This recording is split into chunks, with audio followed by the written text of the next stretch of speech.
Well, I think the big debate about that was what made things better for the tournament itself. Would you rather have a bunch of teams playing at a neutral site, everybody in the America East Conference congregating in one great giant tournament, or give some of the home campuses a chance to host games? But regardless of where you stand in that debate, I thought the great part about the way the format changed last year was how it impacted the regular season and how it made every game meaningful in the regular season. You would play games down the stretch where you figure we got to win this game so we can try and get more games at home come tournament time. I thought that was a great thing. I think it would be easy to say, you know, if you're a player that comes in, you can almost rest on your laurels a little bit and just rely on some of that past success carrying through.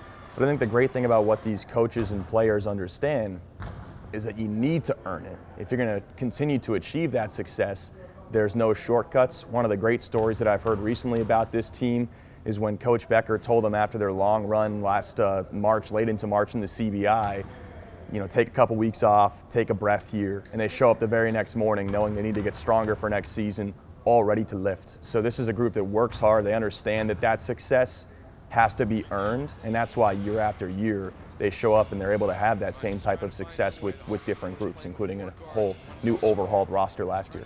So there's a lot of bodies back there, and I think we're all looking forward to seeing what Ernie Duncan has to offer this season, and if he can be healthy, that'll be a huge thing for this team. But I think what we learned last year was that a lot of times on different teams you see if a team has a younger core of guards, that can be an issue. If the guys that have to make the decisions are the youngest players in the team, sometimes you see a team that isn't quite ready for the bright lights yet. But Coach Becker's system, the motion system is just so intuitive, and it puts these guys in situations that they understand and that they can kind of just use their instincts. And that's why we saw people like Cam Ward, Trey Bell Haynes last year just play within themselves and do the right things as freshmen. This year you have a lot of talent, and we'll see how it works out. But I think that one of the great things about the system as well is you can have 2, 3, 4 guards on the court at once and still have an offense that makes sense and just have things flow. So I think we'll get a chance to see a lot of these guys play at the same time because they have a lot of skills. They can do different things. They can shoot. They can penetrate.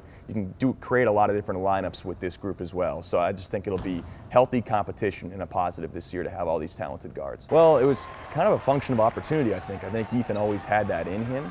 And then last year when some of the older seniors had graduated going into the season, he was obviously the guy that you're going to rely on that season. And when he was in there, he showed it every single time.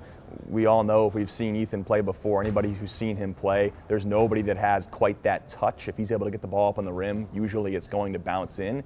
There were some foul trouble things with him last year. He needs to stay out there on the court. That's going to be a key thing for this team this year. But when he's out there and you get him the ball with good position in the post, he's going to score every time out. And of course, he has the reliable 15-footer as well. I think some healthy competition once again, because people expect Stony Brook, UVM, and Albany to be those teams that are in there every single year. I think based on what those teams have back, there's no reason to expect they won't be in the hunt once again this year. But who's that New Hampshire going to be? I think UNH taught us all a lesson last year that you shouldn't assume anything out of this conference and that any team could emerge. So there are some other teams, you know, Binghamton and Maine, who knows, that could step up. UMass Lowell has been competitive even though they're not postseason eligible yet. There are certainly some other teams that can step up and make a run. So who's going to be that UNH this year? I think UNH is probably only going to get better because they had a young team last year.